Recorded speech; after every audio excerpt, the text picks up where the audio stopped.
Amy Weintraub, who is the Reproductive Rights Program Director at Progress Florida. Thanks so much for joining me. Oh, thanks for having me, Sean. It's good to be here to talk about this critical issue. I'm glad you could come on the show today. I think it's something that people are asking about and talking about. And so I want to have this conversation and have people be able to weigh in. And we're going to hear some people who have already emailed and texted in. Also, people are welcome to call in 813-239-9663. So let's back up a bit. This year, the Florida legislature passed and Governor Ron DeSantis signed a new law that makes most abortions illegal in Florida after 15 weeks of gestation. We heard from Planned Parenthood providers about that law, but what's your thoughts about what's happened since that law passed? Yeah, I mean, you heard from the providers about the patients who are in need of care for a lot of different reasons, who are now having to be sent out of state for this basic health care that could easily be provided by physicians all over the state. But because of this arbitrary ban, 15 weeks before many people know about problematic fetal diagnosis, et cetera, they're not able to get that. And it is absolutely cruel and a needless expense and worry and trouble for people who need the care. And groups were challenging this legally. Where do the legal challenges stand against this law? Yeah, they're still making their way through the courts. And as is the case, often with things and time after time, judges have opted not to put a stay on the bill until it was resolved. Instead, they're allowing the law to stand. It went into effect on July 1st. I want to remind people that our guest is Amy Weintraub, Reproductive Rights Program Director at Progress Florida, and you're listening to WMNF Tampa 88.5 FM. I'm Seán Kinane, and this is WMNF's Tuesday Café. It's 10:33 in the morning, and we'd like you to weigh in on this subject as well. You can text us at 813-433-0885. You can email dj@wmnf.org. And you can also call 813-239-9663. A couple of people have written already, so let me read one of those, and we can discuss, Amy. So I get a text here from the 941 area code that says, "I find nothing on my sample ballot pertaining to abortion." What would you say to that person in the 941 area code? Well, it's going to take there's no ballot measure right now on this ballot. That's true, that pertains to abortion, but it's all over the ballot because what we have to do is do a little bit more digging and find out how the candidates on the ballot stand on this issue. Do their values match up with our values? And so that takes looking at information such as at the League of Women Voters website, which is Vote 411, and reading about the candidates and how they answer specific questions about their intent to vote on abortion rights legislation. In February, the Public Opinion Research Lab at the University of North Florida released a statewide poll of registered voters. They found the majority of respondents, 57%, opposed that law either strongly or somewhat, with 34% supporting either somewhat or strongly. So here's a law that passed in Florida, even though it looks like about 57 to 34% opposed this bill as it was being presented to the Florida legislature. Why is it that abortion policy in Florida is so out of step with how Floridians feel? Well, it's just one of many policies that the legislature is out of step with how the general public feels, with how the electorate feels. And we can thank gerrymandering or unfair districting for that. And that is just a sad fact that the way that the voting districts are set up there's always going to be bias for the party who drew those lines. And so not only is the legislature out of sync with most of Floridians and most Americans on this issue, which is abortion rights, but also on things like gun safety, environmental concerns. I mean, the list goes on and on. Voting rights, civil rights, etc. I want to remind people that our guest is Amy Weintraub, the Reproductive Rights Program Director at Progress Florida, and you're listening to WMNF Tampa's Midpoint Sorry, this isn't midpoint anymore. It's Tuesday Cafe. I'm Seán Kinane, and we are discussing the election that ends in 7 days. A lot of us have already voted, and a lot of people are voting today in early in-person voting or dropping their mail ballots off, or maybe even dropping them into the mail. Although it is getting, I'm a little PSA here, it's getting a little late to start mailing your ballots in. You still have maybe a day or two to do that, but they have to be arrived at the supervisor of elections office by next Tuesday. So maybe some people are dropping them off at the early voting locations or at the supervisor of elections office if you have a mail ballot. You can also exchange your mail ballot at the early voting sites or at your poll location on election day and get a new ballot to vote. All that said, we're talking about how the abortion issue is affecting the election in Florida. During his debate with Ron DeSantis, Charlie Crist brought up the story of a schoolgirl from Florida who was the victim of incest and had to travel out of state to get an abortion. Just a few minutes ago, we heard from an abortion provider in North Florida tell that same story.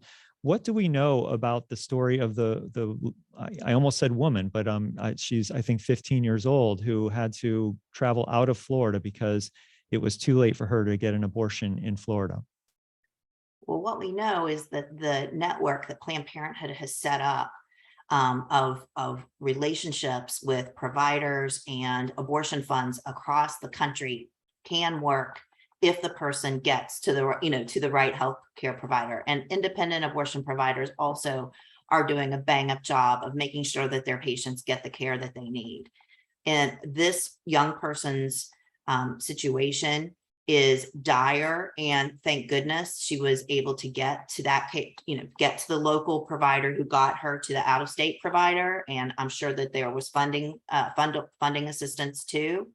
But she is just one example of the literally thousands of people who are impacted by abortion restrictions. And as was pointed out in the remarks made in the first part of this hour, it is the people who are already facing multiple systemic barriers to economic health, to actual physical health, to accessing the care that they need aside from abortion, who are most impacted. And of course, in this way, we're talking about people who already are poor, people who are young, recent immigrants, people who are marginalized perhaps because of their sexuality. I can go on and on, but those are the people we're hurting with this kind of stuff. Folks with resources will probably always be able to get the care they need, but we're making it much harder for people who don't have those resources. Another marginalized group that the CEO of Planned Parenthood of Southeast and North Florida talked about earlier, that where they're seeing more people in that group coming to seek abortion care in Florida are survivors of rape or incest. And so that's in addition to, as you were mentioning, young people and poor people who traditionally have a difficult time accessing resources. I want to remind people that we're speaking with Amy Weintraub, who is the Reproductive Rights Program Director at Progress Florida. This is WMNF Tampa's Tuesday Cafe. I want to read a question that came in by email from Jeff. And he says, I believe women's rights are important. And I had thought that this was the position of the Democratic Party. The Democratic Party has the presidency and a majority of the House and Senate for some time now. Why was abortion rights not codified into law as soon as the Democrats had this power? So, Amy, I don't think you're representing the Democratic Party, but do you have a response to Jeff? Well, although technically there was a majority, the majority of it wasn't strong enough. And there are Democrats in Congress who are anti-abortion and who would never vote correctly on this issue. And that includes Joe Manchin from my home state of West Virginia, just as an example, unfortunately. So so that is pretty much the reason why of course, the leadership in both the US House and Senate would love to see Roe codified, but they just haven't had the votes. Well, I also just got an email here. It's a text message from 813 that says, please tell your listeners to also research the backgrounds of court appointments as well.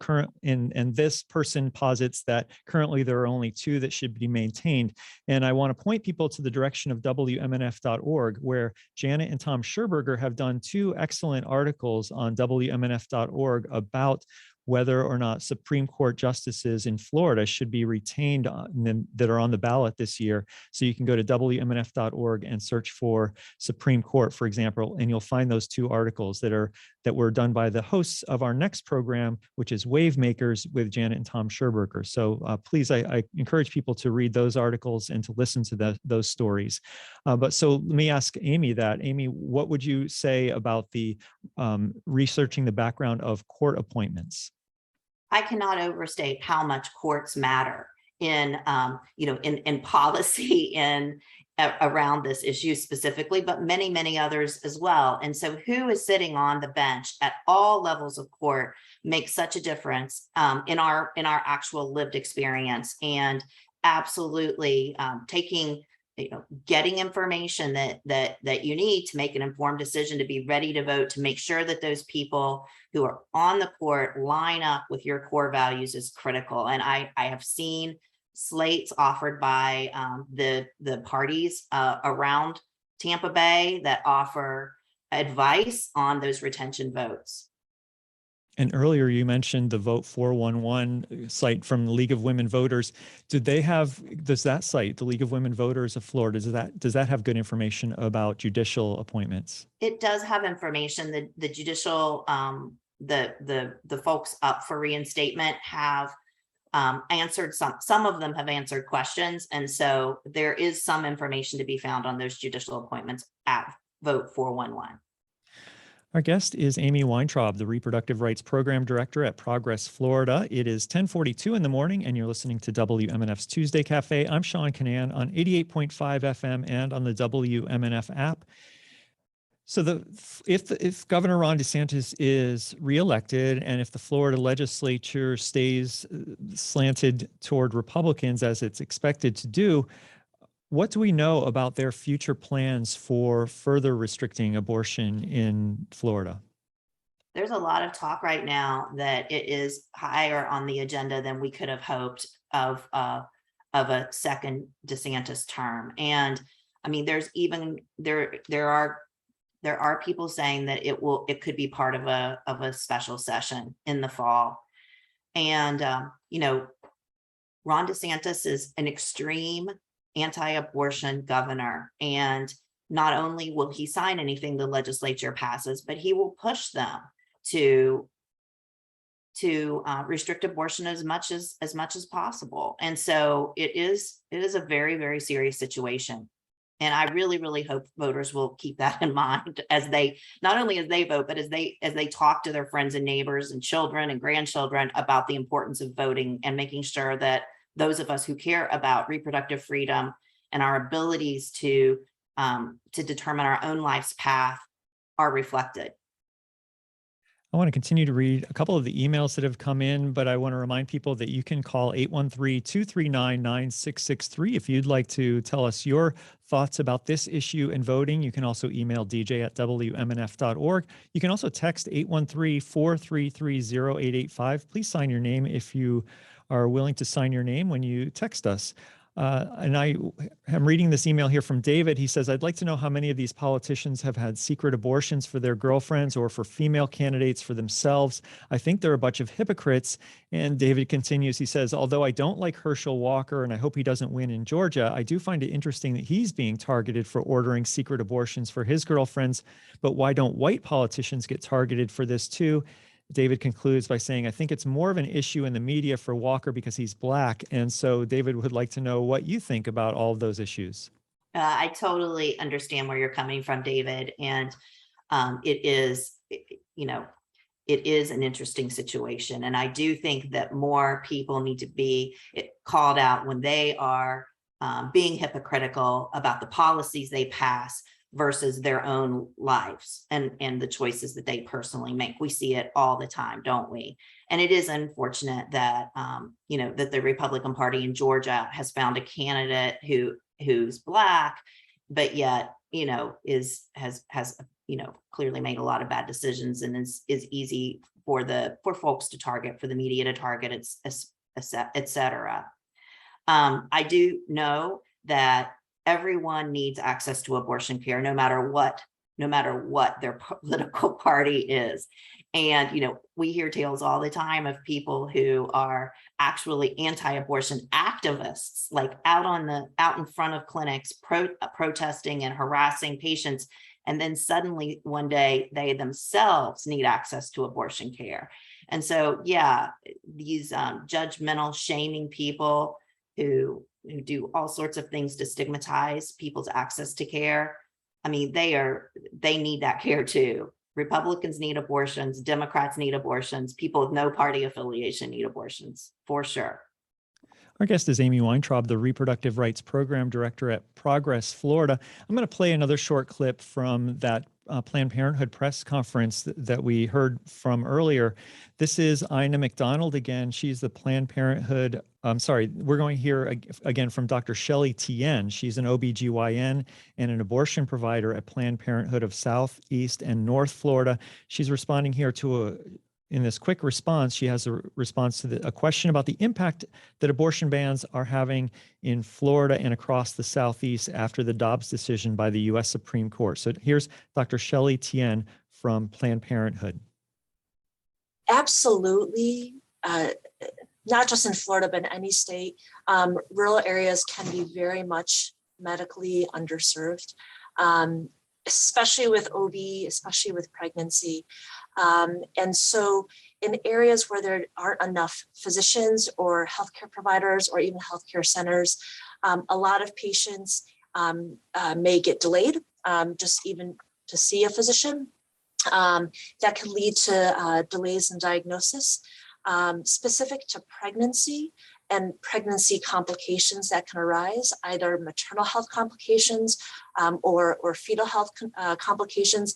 A lot of those things require kind of a touch point with the medical system. So evaluation, diagnosis, discussion of treatment options, and treatment, whether that be a maternal health condition, let's say very bad nausea and vomiting that occurs in pregnancy, early onset diabetes that occurs in pregnancy, or a fetal condition that requires specialized diagnosis, either with ultrasound imaging, with maternal fetal medicine, or additional genetic testing.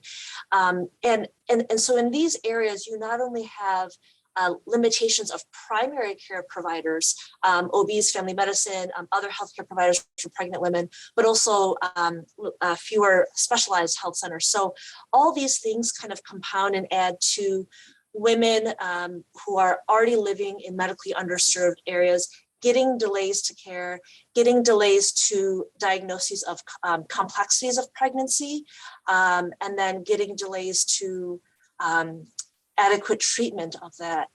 And there are a multitude of maternal and fetal conditions that can develop as pregnancy arises, but to have a patient not be able to access care absolutely will contribute to morbidity, disability, and maternal death.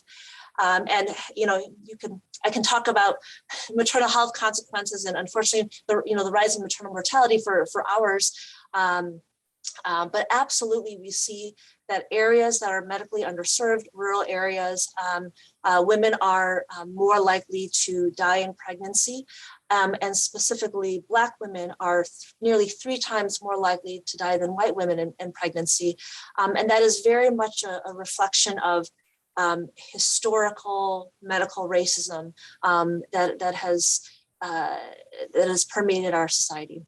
Well, that was Dr. Shelley Tien, that she's an OBGYN and an abortion provider at Planned Parenthood of South, East, and North Florida, talking about the special concerns, I guess, for people who live in rural areas about accessing abortion medical care. And I just want to remind people that we're speaking with Amy Weintraub, the Reproductive Rights Program Director at Progress, Florida. You're listening to WMNF Tampa 88.5 FM. So Amy, your thoughts about how people in rural parts of this country, especially in the Southeast and perhaps especially in Florida, how there's additional limitations now put on their access. For sure.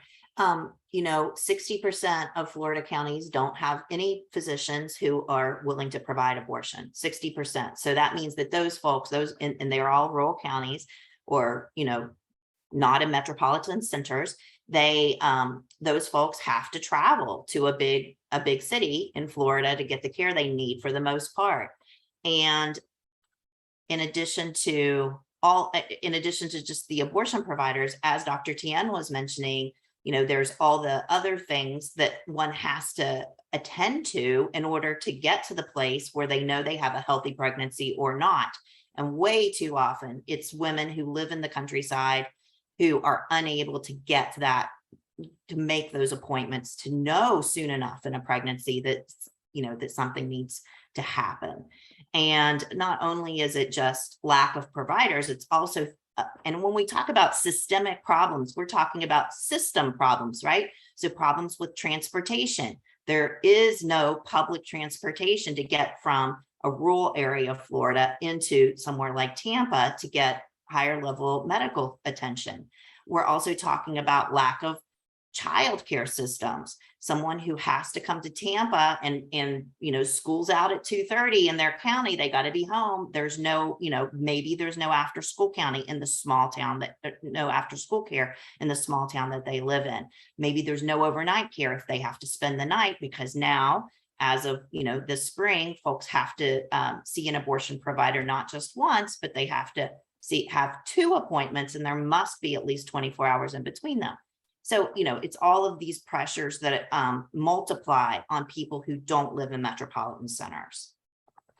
Our guest is Amy Weintraub, the Reproductive Rights Program Director at Progress Florida. You're listening to WMNF Tampa. And if you'd like to join this conversation, you can call 813-239-9663. You can email dj@wmnf.org or text 813-433-0885. I have a caller here. His name is Joe in Clearwater. And Joe says that his girlfriend had an abortion and he regrets it. Hi, Joe. Are you on the air? Yeah.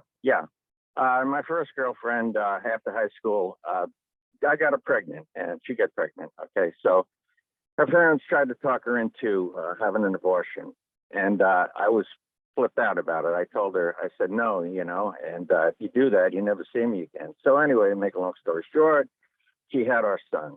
Neither one of us have ever regretted it. Okay, we broke up a few years later, and I had, I had girlfriends after that. And I remember one of them, I got pregnant, and I always wondered if she was cheating on me or not. And she decided to have an abortion, and I went along with it. Okay, that's the one thing that haunts me now. It was a big mistake. It's the one thing that haunts me. And, it kind of puts me in fear of going to hell for having done that. It's the worst thing I ever did. I lost my way, but I changed back again, and I think people do change their mind on things. They grow older, they see things differently. So I don't see any big deal with Herschel Walker. If he actually did that. All right. Thank you, Joe. Thanks for your thoughts. And Amy, any response? Well, I do know that most people who have abortions, and by most, I mean over 90%, there have been studies done, sociological, psychological studies done of people who have had abortion care, and immediately following the abortion, their number one feeling is relief. And that feeling of relief holds when they're asked again a year later and 5 years later. The vast majority of them still feel relief. And, once someone's decided to have an abortion, they should be able to access that care without stigmatizing, and with support from us as a community. It is a normal healthcare option. And in fact, 1 in 4 American women will access abortion care during their childbearing years. It is a normal, safe, typical healthcare procedure. Our guest is Amy Weintraub, the Reproductive Rights Program Director at Progress Florida, and you're listening to WMNF Tampa, 88.5 FM. This is WMNF's Tuesday Café. I'm Seán Kinane. So it's not just Florida that has placed further restrictions on abortion care. What are we seeing in some of the other states that have similar restrictions to Florida, or even have made abortion access even more difficult? Yes, all of our surrounding states, it's even more restrictive than here. We heard the doctors from Planned Parenthood and the other folks talking about that more and more people are coming from our neighboring states or 2 states away to get care here. Currently, we're a safe haven for people who need to end a pregnancy for whatever reason, even though we can only provide that care up to 15 weeks of pregnancy. So anyway, absolutely, the restrictions are much more severe in other states, and we've got to keep that from happening here in Florida. Oh, sorry. Please go ahead. I was just going to say that, if it's protecting abortion rights here in Florida is not just important for Floridians, but it's important for the entire South. We heard from those doctors and others at Planned Parenthood that the limitations on restrictions on abortion, that is, have limited people who are maybe later than they thought they were in their pregnancy. And so one of the things they talked about is there was no longer an option after 10 weeks of getting a medical abortion, like a prescription, I guess it is, abortion. And so because Florida now restricts you from after 15 weeks, that made the options that people had after those 10 weeks had been passed were that they limited those options. So I'm not explaining that very well. Maybe you can take it from here, Amy. And what do we know about the options that people have for non-surgical abortions? I guess it's prescription abortions, and how that's limiting in time. I think the situation they were talking about was someone who, once they found out that they were pregnant, they were hoping to use abortion pills to end the pregnancy, because this was the person who thought that all of her pregnancy symptoms were long COVID. I think that's what the situation was. But by the time she figured it out, that it wasn't long COVID, that in fact she was pregnant again and she already had a newborn, it was too late for her to use the abortion pills, because abortion pills can really only safely be used up to 12 weeks. And many doctors here in Florida only prescribe it up to 10 or 11. So anyway, yes, that was the situation there. Abortion pills are certainly a viable option for abortion, and more than half of the abortion patients now are choosing that method.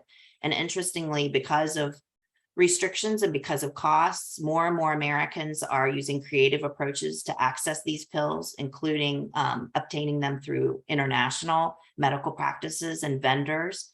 And more information about that can be found at aidaccess.org, aidaccess.org. But anyway, yeah, abortion pills are something that are certainly growing in popularity.